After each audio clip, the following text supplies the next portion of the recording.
30 अप्रैल को ही होंगे। Election commission को कोई इख्तियार नहीं कि वो तारीख तब्दील कर सके।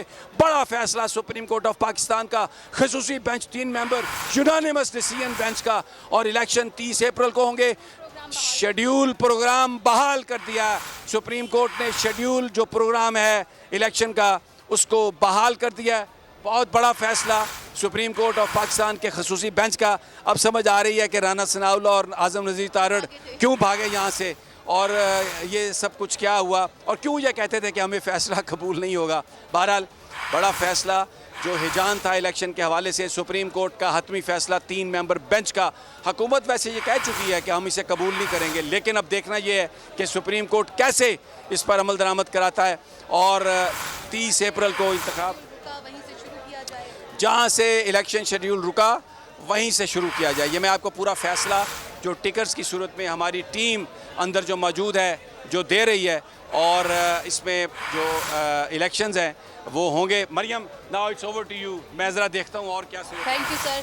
तो बड़ा फैसला जो है वो आ चुका है। आपको बताएं कि सुप्रीम कोर्ट ऑफ पाकिस्तान ने ये जो इलेक्शन कमीशन का फैसला था 22 मार्च का, उसको कलअदम करार देते हुए अब दोबारा से इलेक्शन कराने का हुक्म दिया है। और वही फैसला जो सुप्रीम कोर्ट ऑफ पाकिस्तान ने पहले जारी किया था उससे 13 रोज़ आगे बढ़ाए गए हैं। 14 मई को पंजाब में इलेक्शन कराने का हुक्म जो है वो दिया गया है सुप्रीम कोर्ट ऑफ पाकिस्तान की तरफ से, और इलेक्शन कमीशन को इलेक्शन ट्रिब्यूनल से दोबारा कार्रवाई शुरू करने का हुक्म दिया गया है। अब्बास मेरे साथ हैं। 14 मई को पंजाब इलेक्शन कराने का हुक्म दिया गया है। अब्बास, क्या कहेंगे, ये फैसला मुतवक्के था? लेकिन नीलम, जो अभी आपने खबर ब्रेक की है उसमें सबसे अहम चीज़ जो है कि इलेक्शन कमीशन ने गैर कानूनी तौर पर 14 दिन और 13 दिन जो इलेक्शन कमीशन ज़ाया किए हैं।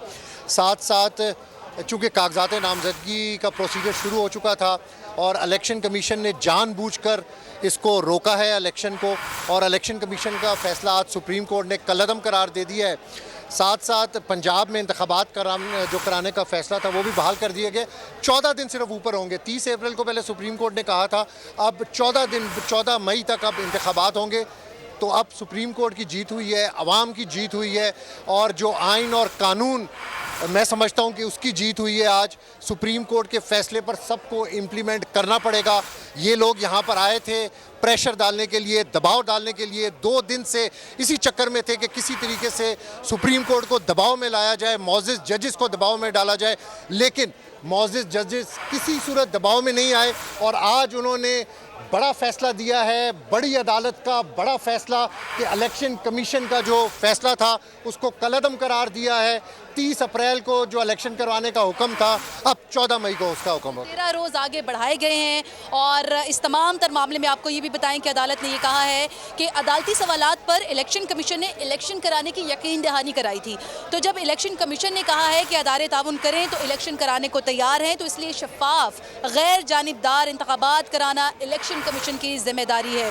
वफाकी हुकूमत को 10 अप्रैल तक 20 अरब रुपए फराहम करने का हुक्म जो है सुप्रीम कोर्ट ऑफ पाकिस्तान का, ये भी सामने आया है। तो इलेक्शन कमीशन का जो फैसला है उसको कलअदम करार देते हुए अदालत ने कहा है कि 10 अप्रैल तक 20 अरब रुपए फराहम किए जाएंगे। वफाकी हुकूमत को 10 अप्रैल को 20 अरब रुपए फराहम करने का हुक्म भी दिया गया है। और साथ ही साथ ये भी कहा गया है कि इलेक्शन कमीशन 11 अप्रैल को फंड के हवाले से सुप्रीम कोर्ट में रिपोर्ट जमा कराए। तो बड़ा अहम फैसला है, और साथ में डायरेक्शंस भी दी गई हैं इस फैसले के साथ। 14 मई को इलेक्शंस होंगे दोबारा, लेकिन